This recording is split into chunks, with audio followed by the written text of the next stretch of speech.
আমরা দুর্নীতি দেখতে চাই না। আমরা কোথাও যে মানুষের যে হক, সে হক নষ্ট করে, এটা আমরা দেখতে চাই না। ঠিক না? এটা মনে করতে হবে। এবং আমি নিজে যদি ঠিক থাকি তাহলে আমি অন্যদেরও ঠিক করতে পারবো। এটা খুব বড় কথা, মনে রাখতে হবে সেটা। আমি চেষ্টা করব যে আমরা মাননীয় প্রধানমন্ত্রীর কাছে আমাদের যে সমস্যাগুলো আছে আলাপ করছিলাম সেক্রেটারি সাহেবের সঙ্গে, যে তাকে আমরা একটা এই বিআরডিপি সমবায়, দেখুন সমবায় আন্দোলন ব্যর্থ হয়ে গেছে আমাদের এখানে, ব্যর্থই বাংলাদেশে। অথচ পাশের দেশ আমাদের ইন্ডিয়া, সেখানে আমূল একটা আপনার প্রতিষ্ঠান, ভীষণ সাকসেস। আপনার হরিয়ানাতে আপনার এইসব পাঞ্জাবে আপনার কৃষকদের যে সমবায়গুলো অত্যন্ত ভালো করেছে। পৃথিবীর বিভিন্ন দেশের সমবায় সফল হয়েছে। দুর্ভাগ্যজনকভাবে আমাদের এখানে আপনার সমবায়টা খারাপ হয়ে গেছে। এটাকে আবার জাগতে হবে, জাগিয়ে তুলতে হবে, এবং এটার মধ্যে দিয়ে কিন্তু আমরা আমাদের নিজেদের পায়ে নিজেরা দাঁড়িয়ে আমরা আপনার ভালো করতে পারি। আমি কথা আপনাদের শেষ করব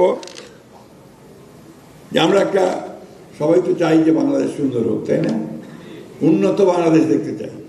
উন্নত বাংলাদেশ হলে আমাদের সবাইকে কিন্তু কাজ করতে হবে। এই জন্য আমাদের প্রধানমন্ত্রী তিনি স্লোগান দিচ্ছেন, এসো কাজ করি, সবাই মিলে দেশ গড়ি।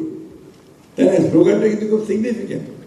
আমরা কাজ করি, আসলে আমরা দেশ করি, আর বলছে যে সবার আগে বাংলাদেশ।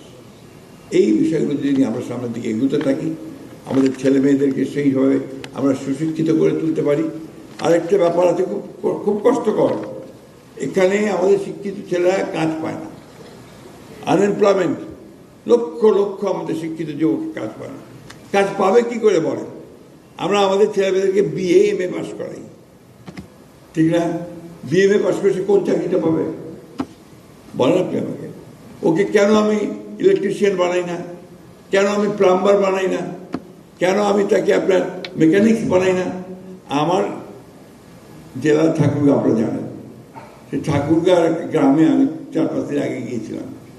সেই ভদ্রলোক নিজে সাইকেল মেকানিক ছিলেন।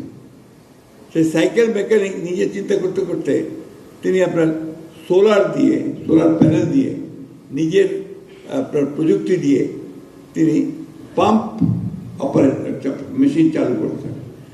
সেচ দেওয়ার জন্য, জমিতে পানি দেওয়ার জন্য তিনি ওই সোলারের যে এনার্জি, সে শক্তিকে কাজে লাগিয়ে তার ওই উদ্ভাবিত আপনার যে মেশিন, সেটা দিয়ে তিনি পানি দিচ্ছেন। 28টা পাম্প দিয়ে 300 একর জমিতে পাম্প দিচ্ছেন। এবং তার একটা মুরগির খামার আছে, 4300 মুরগি আছে। তার মাছের আপনার আমরা কি বলি ওটাকে, মাছের ঘের না,